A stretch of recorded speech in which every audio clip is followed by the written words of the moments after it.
he has been a road warrior, a vengeful Scottish rebel, a conflicted cop on the edge, and a filmmaker who stunned the world with a brutal vision of faith. Mel Gibson is one of the most celebrated, most bankable, and most controversial figures in modern Hollywood history. To some, he is a gifted actor-director with rare emotional power and technical mastery. To others, he is a symbol of bigotry and abuse whose off-screen behavior overshadowed his art.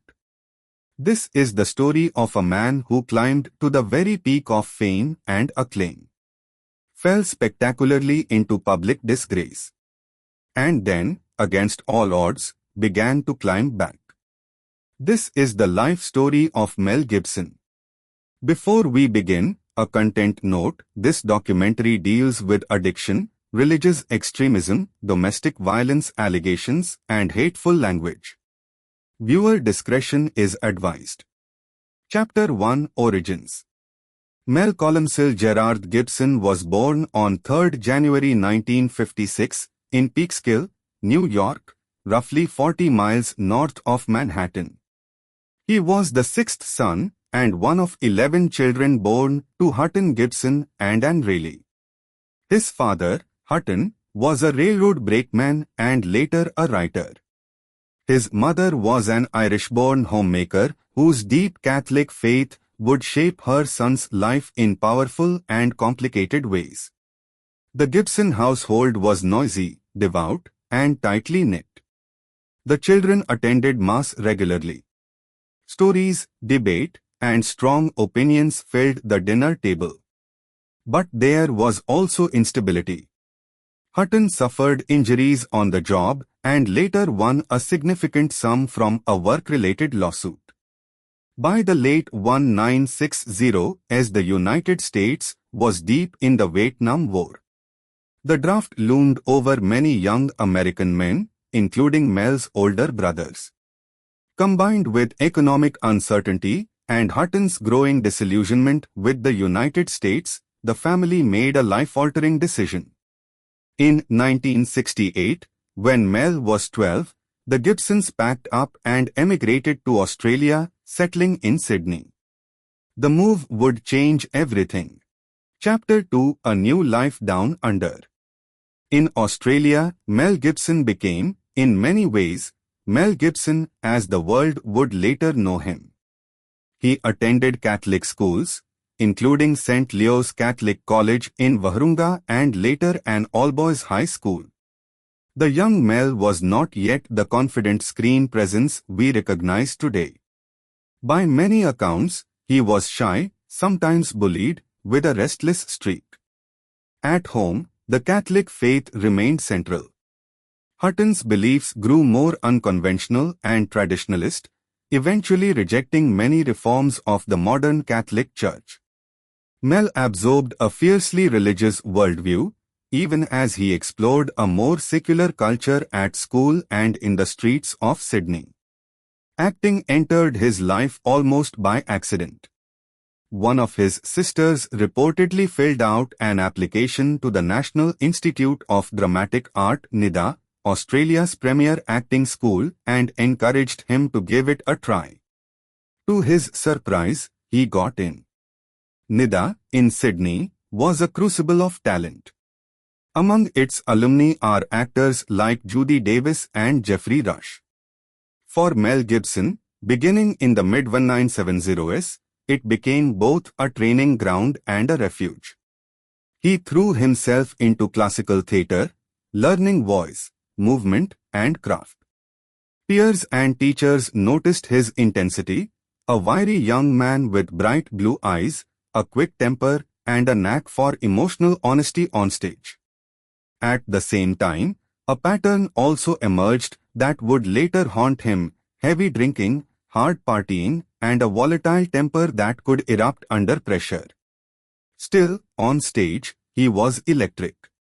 After graduating from NIDA in 1977, Mel joined the State Theatre Company of South Australia, performing in a range of plays and sharpening his abilities. But it wouldn't be long before film came calling. Chapter 3 The Road Warrior. In the late 1970s, Australian cinema was in the midst of a renaissance. Filmmakers were experimenting with bold, raw stories, often shot on low budgets. When 1979, a young director named George Miller cast Mel Gibson as the lead in a small, gritty action film set in a bleak, near-future Australia. The film was called Mad Max. The story followed Max Rokitansky, a highway patrol officer pushed to the brink by brutal biker gangs on desolate roads. The film was violent, stripped down, and almost primal in its energy. Shot on a shoestring budget, Mad Max became an international phenomenon. In some markets it was dubbed to soften the Australian accents, but audiences didn't care. The kinetic car chases and the haunted, simmering intensity of the young lead actor leapt off the screen. Mel Gibson, barely in his 20s, was suddenly a star. In 1979, he also delivered a more sensitive performance in Tim, playing a developmentally challenged young man who falls into a complex relationship with an older woman. The role showed his range and won him critical praise and an Australian Film Institute award. But it was Mad Max 2, released in 1981 and known internationally as The Road Warrior, that cemented his global status. Set in a post-apocalyptic wasteland, the sequel amplified everything: the world-building, the stunts, the mythic aura. Gibson's Max hardly spoke, yet his physical presence carried the film. Lean, scarred, with piercing eyes, he became an icon of dystopian cinema. Throughout the early 1980s, he continued to balance action with serious drama. In Peter Weir's Gallipoli 1981, he played an Australian runner who becomes a soldier in World War I, an emotionally devastating story that remains a classic of Australian film. In The Year of Living Dangerously, 1982, another Weir collaboration, he portrayed a journalist in politically turbulent Indonesia. By the mid-1980s, Mel Gibson had conquered Australian cinema. Hollywood was next. Chapter 4 Hollywood's New Leading Man. The American film industry had taken notice. Gibson's good looks, rough-edged charm, and intensity made him a natural fit for the kind of adventurous, charismatic heroes Hollywood craved. He began taking roles opposite major stars in American and British productions. In The Bounty 1984, he starred as Fletcher Christian opposite Anthony Hopkins' Captain Bligh, revisiting the infamous mutiny on the high seas. In 1988's Tequila Sunrise, he appeared alongside Michelle Pfeiffer and Kurt Russell. But his true Hollywood breakthrough arrived in 1987.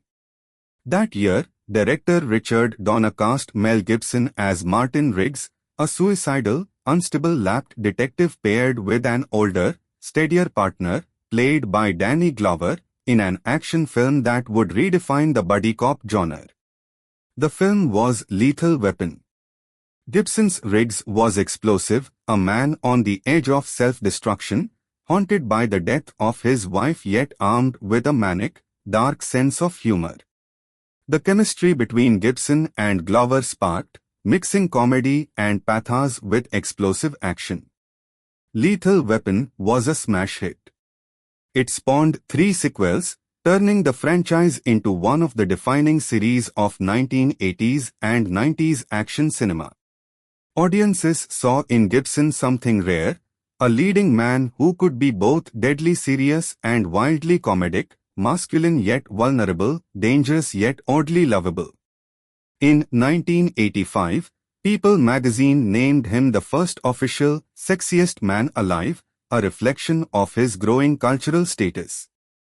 He was now a full-fledged international movie star, headlining big-budget films, commanding enormous salaries, and moving easily between action, drama, and comedy.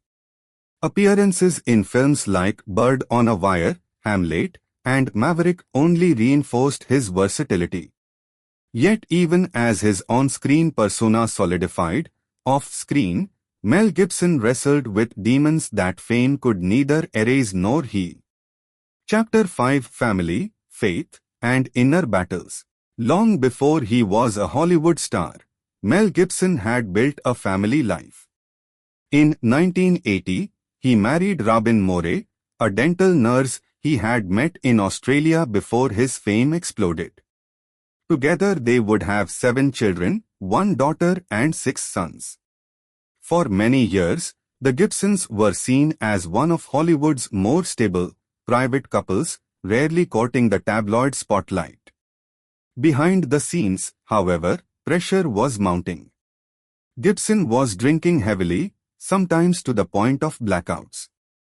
In later interviews, he would describe experiencing deep depression, rage, and suicidal thoughts. At the same time, his religious faith intensified. Disillusioned with what he saw as the modern Catholic Church's compromises, he aligned himself with a strain of ultra-traditional Catholicism, rejecting many post-Vatican II changes. In the 1990s, he bankrolled the construction of a private church, the Church of the Holy Family, near his home in Malibu, where Latin Mass was celebrated in the old Tridentine form. His father, Hutton, was an outspoken traditionalist who publicly promoted extreme and often offensive views, including comments widely criticized as anti-Semitic and Holocaust-denying. Mel has distanced himself at various times from some of his father's claims, but the association deepened public questions about his own beliefs. Internally, Gibson was caught between several worlds: Hollywood success, family man, and fiercely religious believer, all layered over a personality battling addiction and anger. He was about to find a new outlet for that turbulence, behind the camera. Chapter 6: The Birth of a Director. By the early 1990s, Mel Gibson was one of the most bankable stars in the world. He could have coasted on his acting career for decades. Instead, he chose a riskier path, directing. In 1993, he made his directorial debut with The Man Without a Face, a quiet drama about a disfigured former teacher who forms a bond with a young boy. Gibson both directed and starred, showcasing a more sensitive, introspective side. The film was modest in scale but signaled his ambitions. He was not content to just be an actor. He wanted to shape stories from the ground up. His second directorial effort would not be modest.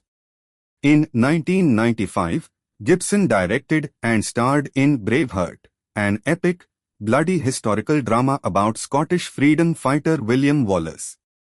The film was bold, romanticized, and unapologetically emotional. Braveheart was not a documentary. Historians criticized its many inaccuracies. But audiences around the world were swept up by its grandeur and Gibson's fierce, vulnerable performance. The Academy of Motion Picture Arts and Sciences took notice.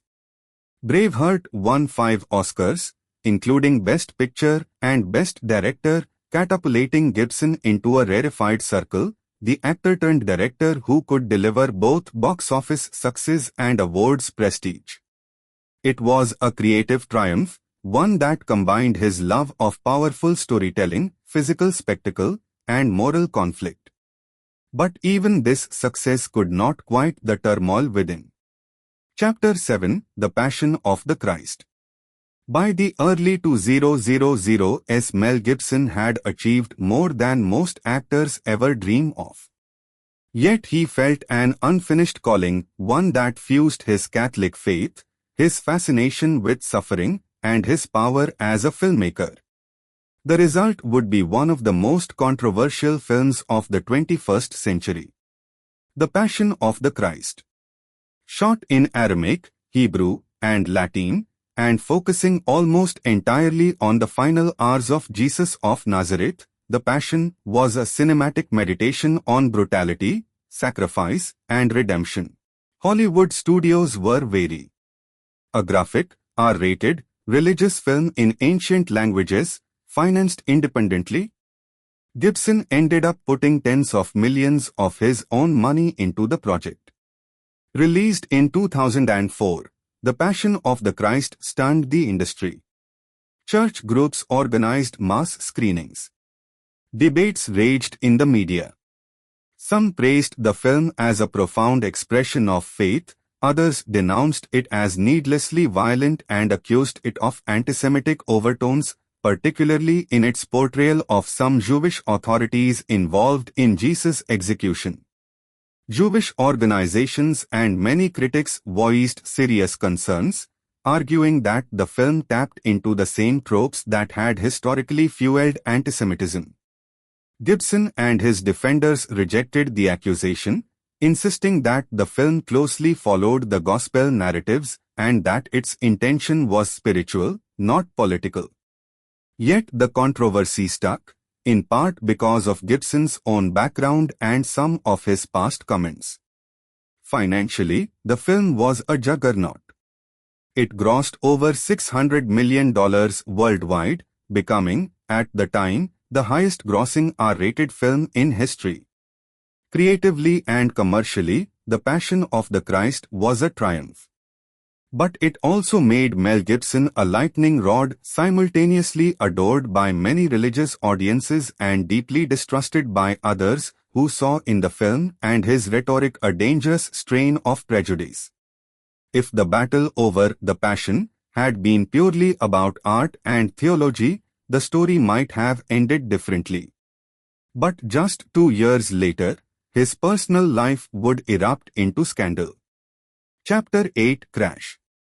By mid-2006, Gibson's public image was complex but largely intact: Oscar-winning filmmaker, global star, controversial but powerful. On the night of 28 July 2006, in Malibu, California, that image exploded. Driving drunk at excessive speed, Mel Gibson was pulled over by a Los Angeles County Sheriff's deputy. Arrested for driving under the influence, he was taken into custody. What happened next became global news. According to the arrest report and later public accounts, Gibson, extremely intoxicated, launched into a tirade that included hateful, anti-Semitic comments about Jews and their role in the world. The specifics of his statements circulated widely and provoked immediate outrage. For many observers, this was not just a drunken outburst. It seemed to confirm the darkest suspicions raised during the release of The Passion of the Christ that Gibson harbored deeply anti-Semitic beliefs. The backlash was swift. Jewish organizations condemned his words. Many former fans felt betrayed. Hollywood colleagues distanced themselves. The incident became a defining scandal, replayed and dissected across television and print. Gibson quickly issued a series of public apologies, acknowledging that his statements were despicable and blaming alcoholism for his behavior. He stated repeatedly that he did not truly hold anti-Semitic beliefs and sought to express remorse specifically to the Jewish community. Privately, he entered treatment for alcoholism and, by many accounts, tried to confront his addiction more seriously than he ever had before. But the damage was enormous. The DUI and anti-Semitic rant shattered his reputation as a complicated but great artist and recast him as, in the eyes of many critics, a symbol of bigotry. For the first time in a long career, Mel Gibson's greatest enemy was no longer a rival or a hostile critic. It was himself. Chapter 9 Divorce, Chaos, and Tapes. The years following 2006 were chaotic in both Gibson's personal and professional life. In 2009, after nearly 30 years of marriage, Mel Gibson and his wife Robin separated. Their divorce, finalized in 2011, reportedly involved one of the largest legal settlements in Hollywood history. Robin, by most public accounts, had been a stabilizing presence in his life. Her departure left Gibson more exposed and, perhaps, more vulnerable. Around the same time, he began a relationship with Russian-born musician Oksana Grigorieva. The couple had a daughter, Lucia, in 2009. What began as a new chapter quickly descended into scandal. In 2010, recordings surfaced in which a man, reported to be Mel Gibson, could be heard using racist and misogynistic language, shouting threats and obscenities at Grigorieva. The tapes, widely broadcast and published online, shocked even those who had defended him after the 2006 incident. Grigorieva accused Gibson of domestic violence, alleging that he had physically assaulted her. Gibson denied some aspects of her claims, but the legal and public relations disaster was immense. In 2011, Gibson pleaded no contest to a misdemeanor charge of battery related to the incident. The plea did not constitute a formal admission of guilt but had the same practical effect as a guilty verdict in terms of sentencing. He was sentenced to probation, community service, and counseling. The combination of the DUI arrest, the anti-Semitic remarks, the racist language on the tapes, and the battery case painted a devastating portrait. To millions, Mel Gibson was no longer just a troubled star. He was a man associated with hatred and abuse. Some defenders argued that the tapes and reports did not capture the full complexity of the situation, noting that his ex-wife Robin had publicly stated he had never been physically abusive toward her during their long marriage. Others pointed to his long history of generosity and philanthropy, including donations to hospitals and charitable causes. But for the general public, the verdict was clear: Mel Gibson had fallen from grace. In Hollywood, the consequences were severe. Chapter 10: Exile in Plain Sight. After the scandals of 2006 and 2010, Mel Gibson found himself shunned by much of the industry that had once celebrated him. Agencies and studios kept their distance. Projects evaporated. In 2010, he was briefly considered for a cameo role in The Hangover Part 2, but after protests from some cast and crew members, the appearance was cancelled. The man who had once directed Best Picture winners and headlined billion-dollar franchises was now, in effect, an exile, still famous, still wealthy, but largely unwelcome in mainstream Hollywood circles. Yet he did not disappear. He continued working, often in smaller, less publicized films. In Edge of Darkness, 2010, he returned to the screen as a grieving father seeking the truth about his daughter's death. In The Beaver, 2011, directed by Jodie Foster, he played a man battling severe depression who communicates through a hand puppet, a role that many saw as reflecting his own mental state. Still, box office numbers were modest, and his presence in these films often drew more attention for his scandals than for his performances. He also ventured into self-financed and independent productions. In 2012's Get the Gringo, he played a career criminal navigating a brutal Mexican prison. The film received some positive reviews but had a limited release. The pattern repeated: solid, sometimes strong work overshadowed by his personal baggage. Privately, he continued to fight alcoholism and anger issues. In interviews, he occasionally spoke about his shame and responsibility, though critics often viewed his apologies as too little, too late. For many years, it seemed that Mel Gibson would remain permanently damaged, condemned to the margins of an industry he had once dominated. But creative talent and Hollywood's hunger for compelling stories can be persistent forces. Eventually, Someone was willing to take a risk on Mel Gibson again, this time behind the camera. Chapter 11, Hacksaw Ridge, and an unlikely comeback. By the mid-2010s, a decade had passed since Gibson's DUI scandal. The industry that had turned its back on him was slowly, cautiously, reconsidering. In 2016, Mel Gibson returned to major directing with Hacksaw Ridge, the true story of Desmond Doss, a Seventh-day Adventist pacifist who refused to carry a weapon during World War II yet saved dozens of lives as a combat medic during the Battle of Okinawa. On paper, the film had many elements that resonated with Gibson's interests: intense violence, faith under pressure, and the possibility of redemption through sacrifice and courage. Hacksaw Ridge was a critical success. The battle scenes were brutally immersive. The emotional spine, carried by Andrew Garfield as Doss, was strong and heartfelt. Many reviewers acknowledged Gibson's outstanding skill as a director of large-scale action and intimate drama alike. The Academy Awards responded. Hacksaw Ridge received 6 Oscar nominations, including Best Picture and Best Director for Mel Gibson. The film won 2 for film editing and sound mixing. The nominations sparked fierce debate.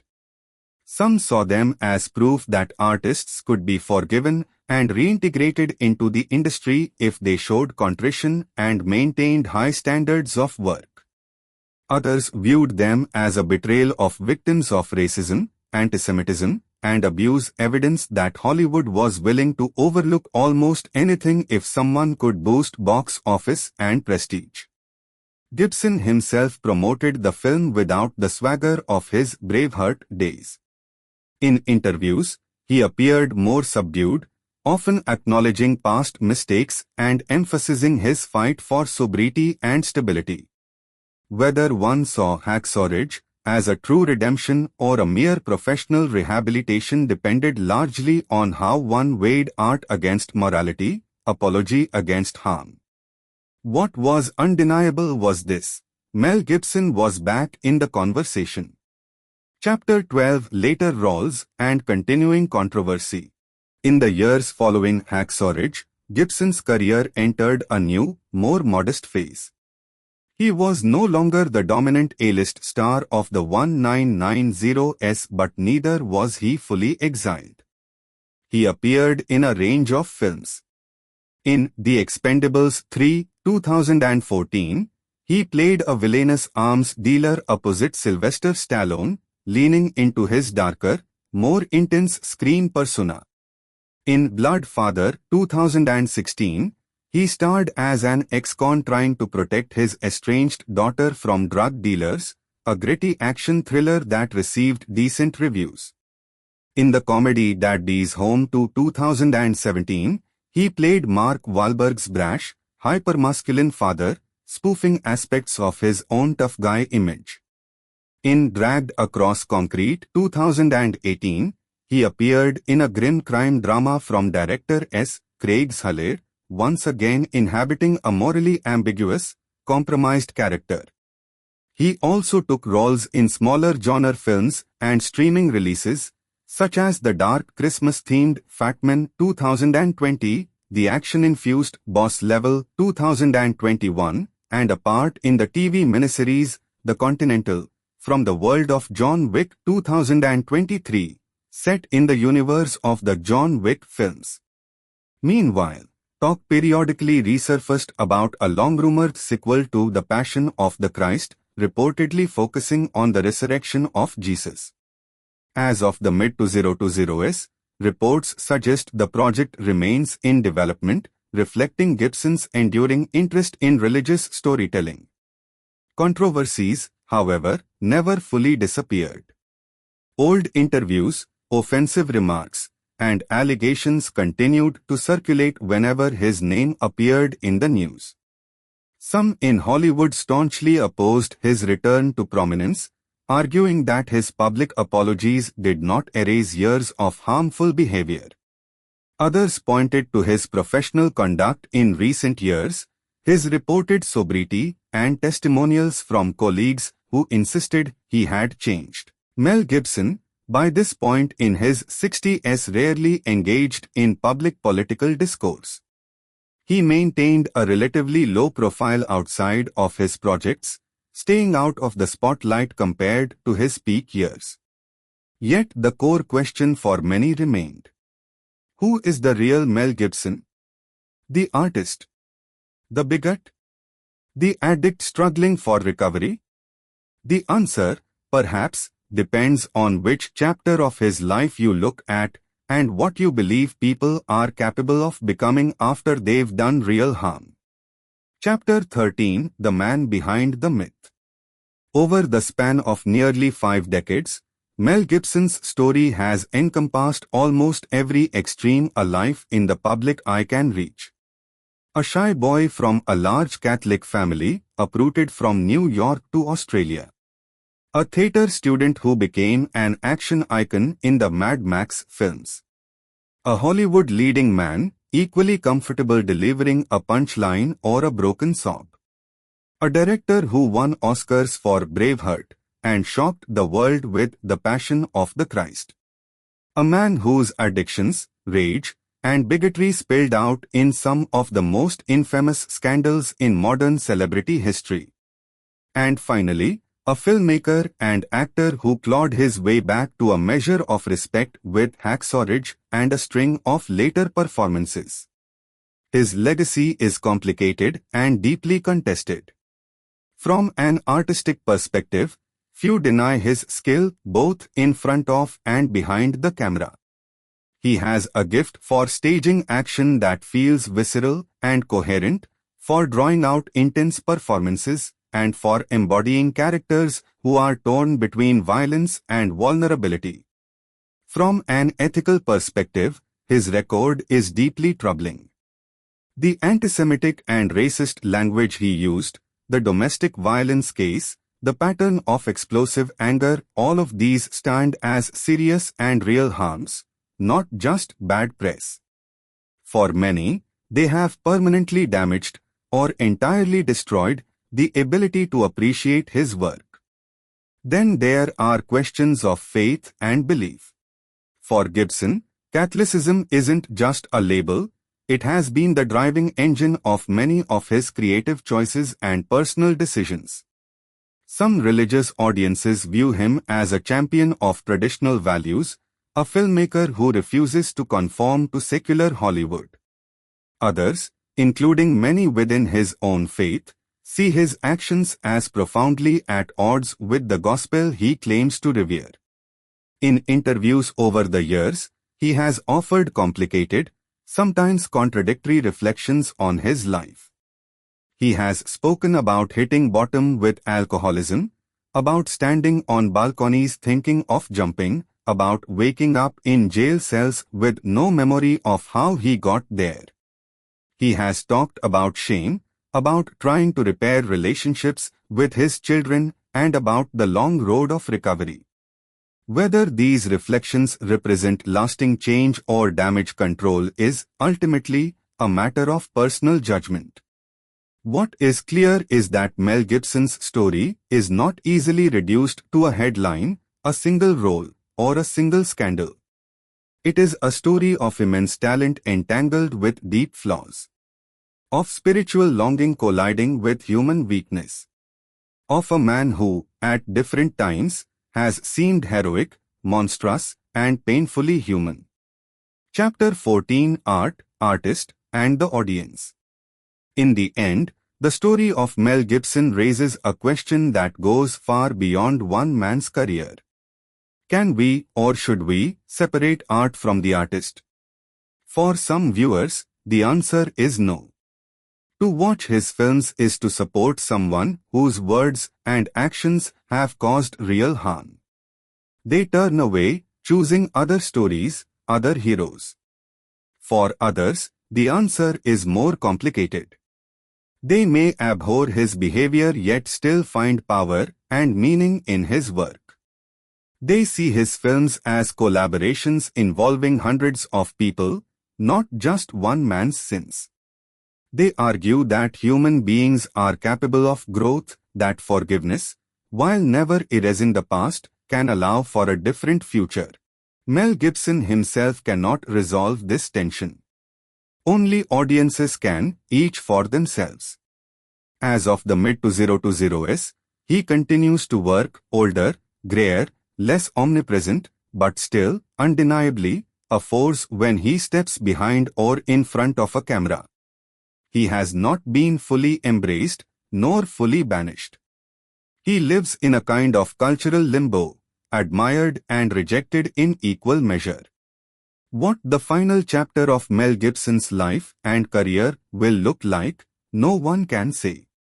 Will he direct another major religious epic?